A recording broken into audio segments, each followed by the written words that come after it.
दोस्तों, आज यूपी में एक ऐतिहासिक पल आया है। 29 अप्रैल 2026 को प्रधानमंत्री नरेंद्र मोदी ने हरदोई में गंगा एक्सप्रेसवे का उद्घाटन किया और इसके साथ ही उत्तर प्रदेश का इंफ्रास्ट्रक्चर का एक नया अध्याय शुरू हुआ।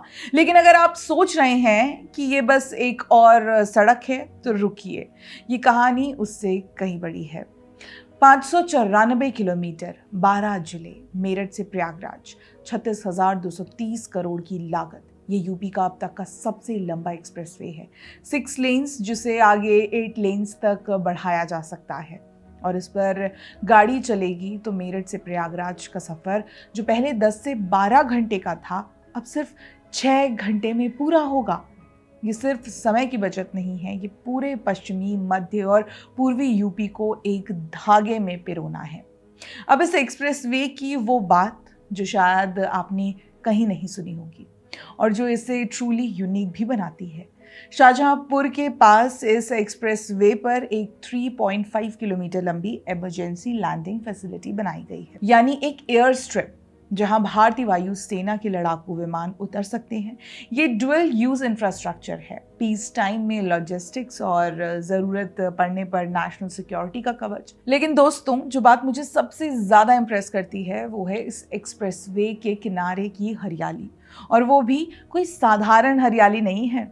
यूपी सरकार ने 2020 में एक हर्बल बेल्ट प्रोजेक्ट की घोषणा की थी। गंगा नदी के किनारे राज्य और राष्ट्रीय राजमार्गों पर लगभग 800 किलोमीटर तक मेडिसिनल हर्ब्स और प्लांट्स लगाने का संकल्प। इस योजना में जो पेड़ पौधे चुने गए वो अपने आप में एक मास्टर क्लास है। पीपल, नीम, सहजन, अश्वगंधा, जट्रोफा। अब सोचिए, ये सिर्फ छाया के लिए नहीं लगाए गए। रिसर्च ये बताती है कि वेजिटेशन बेल्ट्स ट्रैफिक नॉइस को सिग्निफिकेंटली रिड्यूस करता है।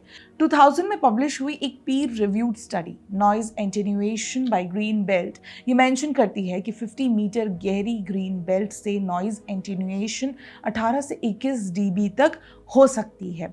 और नीम जैसे पेड़ों की घनी पत्तियां व्हीकल एग्जॉस्ट के हेवी मेटल्स और पॉल्यूटेंट्स को एब्जॉर्ब करने में भी कारगर मानी जाती है। यानी इन पेड़ों का चयन साइंटिफिक भी है और हमारी धार्मिक परंपरा के अनुसार भी, क्योंकि पीपल और नीम हमारे पूर्वजों के लिए हमेशा से पूज्य और औषधीय रहे हैं।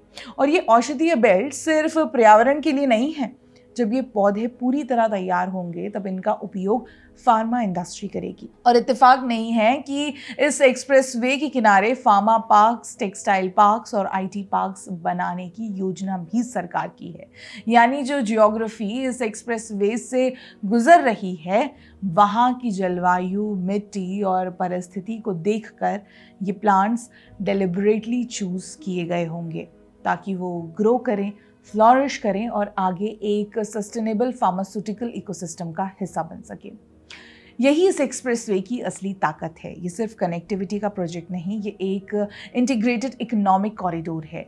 UPEIDA, Uttar Pradesh expressways industrial development authority, इस एक्सप्रेसवे के 12 जिलों में लगभग 6,507 एकर्स में 12 इंडस्ट्रियल नोड्स डेवलप कर रहा है। अब तक लगभग 987 इन्वेस्टमेंट प्रपोजल्स आ चुके हैं। 47,000 करोड़ से भी ज़्यादा के मेरठ, हरदोई, उन्नाव, रायबरेली, प्रतापगढ़, इन सब जिलों में नए उद्योग लग रहे हैं, रोजगार के अवसर बन रहे हैं। और ये एक्सप्रेसवे अकेला नहीं खड़ा है, ये यूपी के एक्सप्रेसवे नेटवर्क का बैकबोन है। Agra Lucknow expressway, Jewar link expressway, Farrukhabad link expressway, सब इससे जुड़ रहे हैं। फेज़ 2 में मेरठ से हरिद्वार और प्रयागराज से बालिया तक ये और 4053 किलोमीटर एक्सटेंड होगा और तब ये करीब 1000 किलोमीटर का मैमथ कॉरिडोर बन जाएगा। दोस्तों, जब हम किसी एक्सप्रेसवे की बात करते हैं तो अक्सर हम सिर्फ कंक्रीट और एस्फेल्ट देखते हैं, लेकिन गंगा एक्सप्रेसवे में देखिए एक एयर स्ट्रिप जो देश की रक्षा करे, एक हर्बल बेल्ट जो हमारी आयुर्वेदिक विरासत को जीवित रखे और एक इकोनॉमिक कॉरिडोर जो करोड़ों लोगों की जिंदगी बदले। यही होती है दूरदर्शी प्लानिंग, जो सिर्फ आज नहीं, आने वाली पीढ़ियों के बारे में सोचती है।